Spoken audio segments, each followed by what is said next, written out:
হয় ওকে মেরে ফেলে দিয়েছে, অথবা বেকায়দায় পড়ে গেছে, মদ খেয়েছিল যাই না, মাদক খেয়েছিল যাই না, মাদক খাওয়া কালচার, মাদক খাওয়াটা যে স্টেটাস, পড়ে গিয়ে হ্যাঁ ডুবে গেছে। জি, হয়তো পড়ে বেকায়দায় পড়ে ডুবে মারা গেছে, সাঁতার জানতো না। আর আমি যেটা আশঙ্কা বোধ করছি যে ওকে মেরে খুন করে ওখানে ফেলে দেওয়া হয়েছে। কোনো অবৈধ অন্যায় পাপ থাকতে পারে, কোনো স্বার্থ থাকতে পারে, কারো উস্কানি থাকতে পারে, র্যাগিং থাকতে পারে, প্রতিহিংসা থাকতে পারে, হাজার কারণ থাকতে পারে। আমি জায়গাটা জানি, মেয়েটি মনে হয় চাটা খাইয়েছে। আমি ইংলিশ ডিপার্টমেন্টের মিটিংয়ে গেছি, আমাকে ওখানে সম্মানিত অতিথি হিসেবে ডাকা হয়েছে।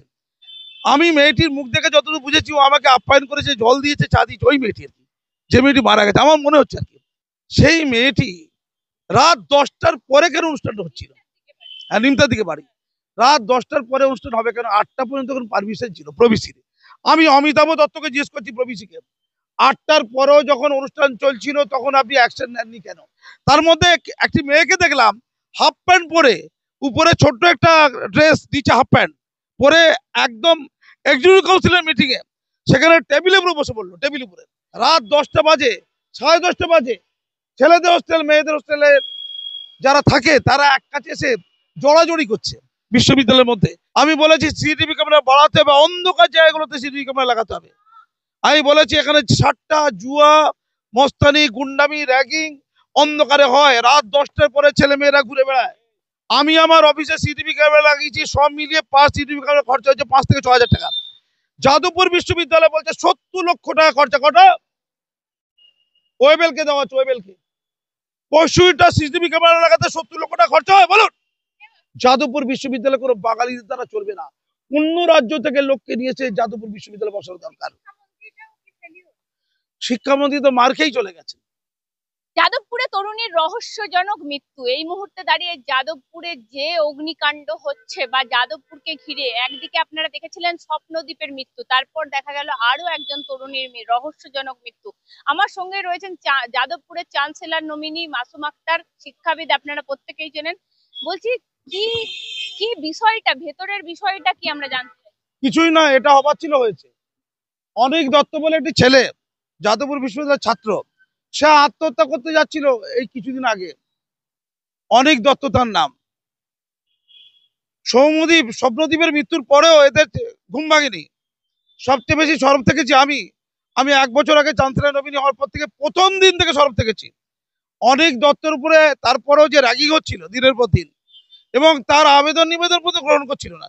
সে এবং তার মা আমাকে আবেদন করে, আমি তৎকালীন ভিসি ডক্টর ভাস্কর গুপ্তর কাছে নিয়ে যাই। ছেলেটির উপর টর্চারটা বন্ধ করা যায়নি।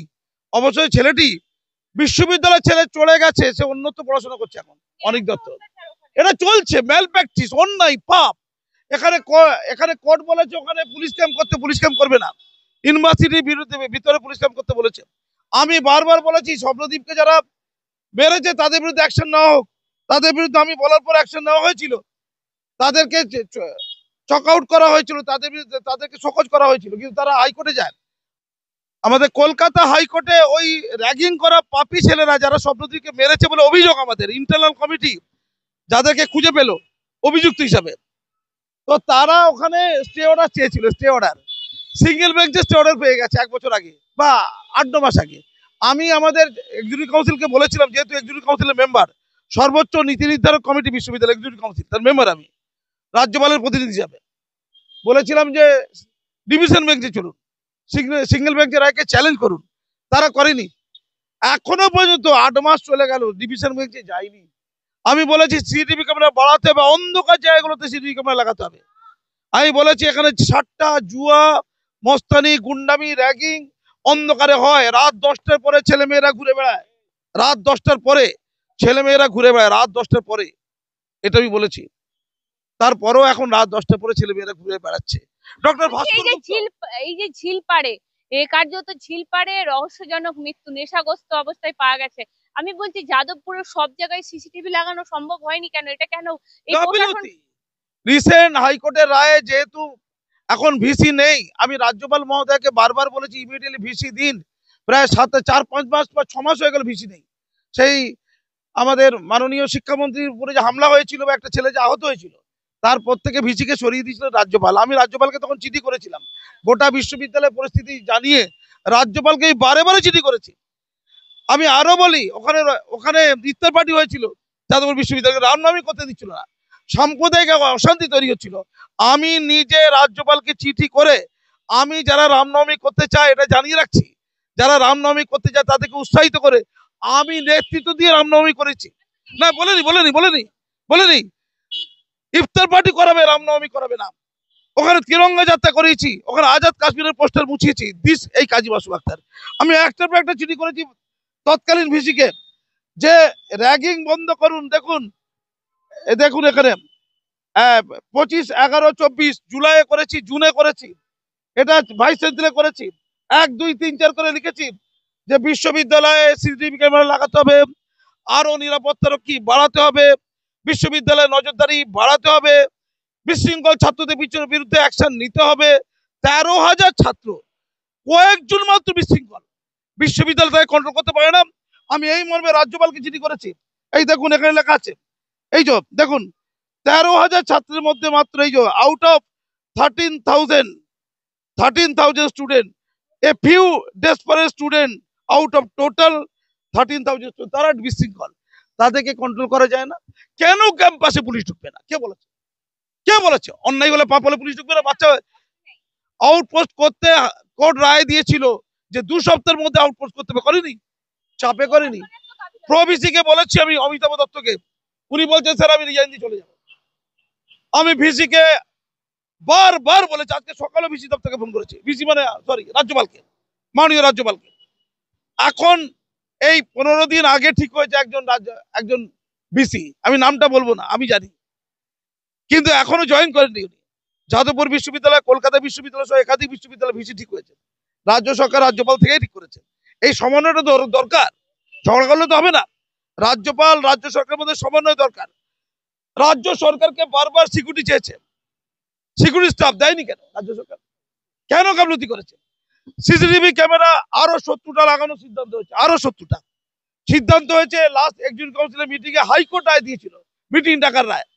আমি নিজে আর যেতে পারছি না, কারণ বিশ্ববিদ্যালয়ে ভিসি হচ্ছে এক্সিকিউটিভ কাউন্সিলের চেয়ারম্যান, তিনি না থাকলে ইসি মানে এক্সিকিউটিভ কাউন্সিলের মিটিং ডাকা যায় না।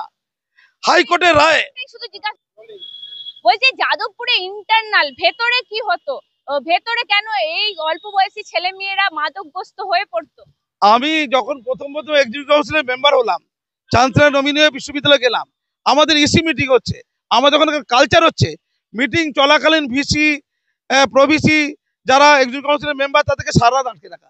একটা বিশ্ববিদ্যালয়ে কালচার হতে পারে সারা রাত আটকে রাখা? ছাত্রদেরকে ডাকা হয়নি, গায়ের জোরে বেশ কিছু ছাত্রছাত্রী ঢুকে গেল, মানে দাবিপত্র নিয়ে। তার মধ্যে একটি মেয়েকে দেখলাম হাফ প্যান্ট পরে, উপরে ছোট্ট একটা ড্রেস, নিচে হাফ প্যান্ট পরে, একদম এক্সিকিউটিভ কাউন্সিলের মিটিং এ সেখানে টেবিলের উপরে বসে পড়লো, টেবিল উপরে। আমি তাকে বের করে দিয়েছিলাম, আমি পুলিশ থেকে বের করে দেবো, এদের সাহস হয়নি। একটা বিশ্ববিদ্যালয়ের কিছু অংশের ছেলে, এরা বিশৃঙ্খল ছাত্রছাত্রী, এরা মদ খাবে, গাঁজা খাবে, তাড়ি খাবে, মোস্তানি করবে, নোংরামি করবে। আপনারা যে বলছেন কলেজে কলেজে এই শিলতানি ঘটে, ওখানে যে কতটা ঘটে আমি ব্যাখ্যা করতে পারবো না। আমি নিজের চোখে দেখেছি, রাত 10টা বাজে, রাত 10টা বাজে, 10:30 বাজে, ছেলেদের হোস্টেল মেয়েদের হোস্টেলে যারা থাকে তারা এক কাছে এসে জড়াজড়ি করছে বিশ্ববিদ্যালয়ের মধ্যে। আমি ভিসি দাঁড়িয়ে আছি আমাদের সামনে, প্রেম হচ্ছে, প্রেম। 10:30টার সময়, রাত 10:30টার সময় আমি বলছি, আমি যদি অধিকার পেতাম, শক্তি পেতাম, 4 দিনে বিশ্ববিদ্যালয় ঠিক করে দিতাম। গোটা বিশ্ববিদ্যালয় বুঝে গেছে কাজী মাসুম আক্তার খায় না মাখে। আমি একটা হাই স্কুলের হেডমাস্টার, আমাকে ওখানে দায়িত্ব দিয়েছে, আমি পারলে বিশ্ববিদ্যালয় পারে না কেন? আমি চ্যালেঞ্জ করে বলছি সব ঠিক করে দেওয়া যাক। সকল ছাত্রদের কিছু বৈধ ডিমান্ড আছে, নির্বাচনের ডিমান্ড। হ্যাঁ, ছাত্র সংসদ তৈরি করতে হবে, তো কেন তাদের ডিমান্ডকে অগ্রাহ্য করা হয়েছে? কিছু কিছু ছাত্র ভালো, তারা উত্তেজিত হয়ে পড়েছে। বিশ্ববিদ্যালয়ে যেমন ধরুন ছেলেদের মেয়েদের টয়লেট হয়ে গেছে, জল পড়ছে, সেটাকে সারাচ্ছে না, একাধিক কর্মসূচি পড়ে আছে। ছিলপাড়ের পার্টিগুলো হতো, এই ছিলপাড়ের মধ্যেই নাকি রাতে দেখাচ্ছিল না তো? আমি তো বলছি সিসিটিভি কম, অভাব। কলকাতা পুলিশ কি এতটাই সাহস কমে গেছে? কলকাতা পুলিশ কেন যাদবপুর রিসেন্ট যে 65টা সিসিটিভি ক্যামেরা নির্দেশ হয়েছে হাইকোর্টের রায়ে, ইসি মিটিং এ ছিলাম, আমি মিটিং এ কটা? 65টা। তার জন্য কত খরচ জানেন? আমি আমার অফিসে সিসিটিভি ক্যামেরা লাগিয়েছি, সব মিলিয়ে 5 সিসিটিভি ক্যামেরা খরচা হচ্ছে 5 থেকে 6 হাজার টাকা। যাদবপুর বিশ্ববিদ্যালয় বলছে 70 লক্ষ টাকা খরচা। কটা? ওয়েবেলকে দেওয়া হচ্ছে, ওয়েবেলকে। 65টা সিসিটিভি ক্যামেরা লাগাতে 70 লক্ষ টাকা খরচা হয় বলুন? বিশ্ববিদ্যালয় মেনে নিয়েছে, বলছে ওয়েবেলকে দিতে হবে, অন্য কাউকে দেওয়া যাবে না। পশ্চিমবঙ্গ সরকার করছে কি? হ্যাঁ, ধরে নিতে হবে তাই। ওয়েবেলকে তো পশ্চিমবঙ্গ সরকার দিয়েছে বরাদ। আমি চ্যালেঞ্জ করে বলছি বিশ্ববিদ্যালয়ে কোটি কোটি টাকা গন্ডগোল হচ্ছে, কোটি কোটি টাকা। আমাকে ওখানে সম্প্রতি মনিটরিং কমিটির চেয়ারম্যান করা হয়েছে। আমি মনিটরিং করতে গিয়ে দেখছি 8 তলা বিল্ডিং হিলে গেছে। 8 তলা বিল্ডিংটা হিলে গেছে। এরকম হয়? কি স্বপ্নদ্বীপের প্রাণ গেল? একটা আমি তরুণী স্বপ্নদ্বীপের বাবা বারবার ফোন করেছে আমাকে, প্রতি 10 দিন ছাড়া স্বপ্নদ্বীপের বাবা ফোন করে। আমি একাধিকবার এই প্রসঙ্গ তুলেছি। এই দেখুন, স্বপ্নদ্বীপের কথা লেখা আছে, দেখুন, এই দেখুন, এখানে পরিষ্কার করে আমি ভাইস থেকে বলেছি, স্বপ্নদ্বীপের ইনভেস্টিগেশন 1 বছর হয়ে যাওয়ার পরও হলো না কেন? আজকে 2 বছর হয়ে গেছে, সে মারা গেছে। অপরাধীদের বোঝা যাচ্ছে যে যাদেরকে আমরা অপরাধী অবশেষে আমি থেকে ঠিক করা হলো, ইন্টারনাল যে কমিটি, সে কমিটি যাদেরকে অভিযুক্ত করলো, জানেন কি হয়েছে? তাদের বিরুদ্ধে যখন শোকজ নোটিশ দেওয়া হয়েছে, তারা হাইকোর্টে যাবে বলে তারা হোস্টেলের ছেলেদের ধমক চমক দিয়ে তাদের থেকে টাকা সংগ্রহ করেছে। অর্থাৎ গুন্ডারা টাকা সংগ্রহ করেছে, তাদেরকে অ্যাকশন নেওয়া যাচ্ছে না। পুলিশকে তো বলা হয়নি, পুলিশকে বিশ্ববিদ্যালয়ে ঢুকতে দেওয়া হবে না, এটাই তো অন্যায়। আরে যেখানে ল অ্যান্ড অর্ডারের প্রশ্ন, ল অ্যান্ড অর্ডার কি স্কুলের শিক্ষকরা দেখবে? কলেজের শিক্ষকরা, বিশ্ববিদ্যালয়ের শিক্ষকরা দেখবে? ওই আজকে যিনি মারা গেছেন তরুণী, তার বয়ফ্রেন্ড অত্রি ভট্টাচার্য, তিনি লিখেছেন, তোমাকে আর পেলাম না, আমার এটা পাপের কার্যত পাপ করেছিলাম বলে পুনর্জন্ম। এটা প্রেমের কথা। তিলোত্তমার একজন বয়ফ্রেন্ড নাকি বিবাহ হবে, এবং কেউ ছিল তিলোত্তমা আরজি করেন। এই গল্পে আমি যাচ্ছি না। মেয়েটি হঠাৎ করে ওখানে ঘেরা ছিল, আমি জায়গাটা জানি। মেয়েটি মনে হয় চাটা খাইয়েছে। আমি ইংলিশ ডিপার্টমেন্টের মিটিং এ গেছি, আমাকে ওখানে সম্মানিত অতিথি হিসেবে একবার ডাকা হয়েছে। আমি মেয়েটির মুখ দেখে যতটুকু বুঝেছি, ও আমাকে আপ্যায়ন করেছে, জল দিয়েছে, চা দিয়েছে। ওই মেয়েটি আর কি, যে মেয়েটি মারা গেছে আমার মনে হচ্ছে আর কি। সেই মেয়েটি ফলতার দিকে বাড়ি। সেই মেয়েটি রাত 10টার পরে কেন অনুষ্ঠানটা হচ্ছিল? হ্যাঁ, নিমতার দিকে বাড়ি। রাত 10টার পরে অনুষ্ঠান হবে কেন? 8টা পর্যন্ত পারমিশন ছিল প্রবিসির। আমি অমিতাভ দত্তকে জিজ্ঞেস করছি প্রবিসিকে, 8টার পরেও যখন অনুষ্ঠান চলছিল তখন আপনি অ্যাকশন নেননি কেন? 10টার পরে ছেলে মেয়েটি মারা গেছে। ওখানে ছেলেদের বাথরুম, মেয়েদের বাথরুম পাশাপাশি, অন্ধকার জায়গা, সরু গলি, ওখানে একটা সিসিটিভি ক্যামেরা লাইট দরকার ছিল, দরকার ছিল। হয় ওকে মেরে ফেলে দিয়েছে, অথবা বেকায়দায় পড়ে গেছে, মদ খেয়েছিল যাই না, মাদক খেয়েছিল যাই না, মাদক খাওয়া কালচার, মাদক খাওয়া খাওয়াটা যে স্টেটাস, পড়ে গিয়ে হ্যাঁ ডুবে গেছে। আমি আমি পজিটিভটা বলছি, হয়তো পড়ে বেকায়দায় পড়ে ডুবে মারা গেছে, সাঁতার জানতো না। আর আমি যেটা আশঙ্কা বোধ করছি, যে ওকে মেরে খুন করে ওখানে ফেলে দেওয়া হয়েছে। কোনো অবৈধ অন্যায় পাপ থাকতে পারে, কোনো স্বার্থ থাকতে পারে, কারো উস্কানি থাকতে পারে, র্যাগিং থাকতে পারে, প্রতিহিংসা থাকতে পারে, হাজার কারণ থাকতে পারে। কিন্তু এ ঘটনা ঘটবে জানতাম, এ ঘটনা ঘটবে এই মর্মে আমি একটার পর একটা চিঠি, এই চিঠি, এই চিঠি, এই চিঠি, এই চিঠি, না না, ওদের মুরদ নেই, মুরদ নেই। আমি লাস্ট মিটিংও বলেছি যে কেন সিঙ্গেল বেঞ্চে ওই অপরাধীরা, তারা সিঙ্গেল বেঞ্চে স্টে অর্ডার নিয়েছে, কেন ডিভিশন বেঞ্চে যাবে না? বলছে নাকি লয়ার অ্যাক্টিভ না, বের করে দাও, লয়ারকে বের করে দিয়ে নতুন লয়ার তো পয়সা দিয়ে থাকে তোরা। বিশ্ববিদ্যালয়ের মেরুদণ্ড নেই, আজকে অ্যাডমিনিস্ট্রেশনের বদনাম হচ্ছে, আমি ওই বদনামের ভাগী হব না। আমি চ্যালেঞ্জ করছি গোটা পশ্চিমবঙ্গকে, বাঙালি জাতির মেরুদণ্ডহীনতা যদি দেখতে চাও, যাদবপুর বিশ্ববিদ্যালয়ের প্রশাসকদের বা পরিচালন কমিটিকে দেখে নাও, এদের মেরুদণ্ড নেই। যাদবপুর বিশ্ববিদ্যালয় কোনো বাঙালিদের দ্বারা চলবে না, অন্য রাজ্য থেকে লোককে নিয়েছে যাদবপুর বিশ্ববিদ্যালয় বসানো দরকার। শিক্ষামন্ত্রী তো মার খেয়েই চলে গেছে। শিক্ষামন্ত্রীর কাছে আমার একটা করজোড়ে মিনতি, আপনি একটু নজর দিন, আমরা আপনার পাশে থাকবো, কাজটা করুন, বিশ্ববিদ্যালয় বাঁচান। একটা 5 স্টার বিশ্ববিদ্যালয়, ন্যাকের রেটিং এ রাজ্যের 1 নম্বর বিশ্ববিদ্যালয়।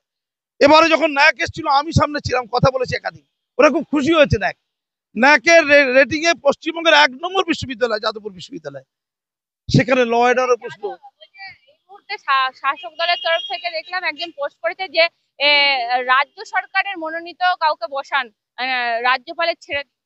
আরে রাজ্য সরকারের মনোনীত লোককেই ঠিক করা হয়েছে, আমি নামটা বললাম না। ভিসি নির্বাচন হয়ে গেছে অলরেডি, যদি ব্যত্যয় না ঘটে উনি ভিসি হচ্ছেন, কিন্তু দেরি হয়ে গেল না 5-6 মাস। আজকে মেয়েটি তো মারা গেল, এর খেসারত কে দেবে? ওর বাবা মাকে, তার সন্তানকে কে ফিরিয়ে দেবে? ওর বাবা মা কি দোষ করেছিল? মেয়েটিকে কেন মরতে হলো? এর দায় কার? এর দায় বিশ্ববিদ্যালয়ের, এর দায় বিশ্ববিদ্যালয়ের ল অ্যান্ড অর্ডারের, দায় বিশ্ববিদ্যালয় ওর বন্ধুদেরও হতে পারে।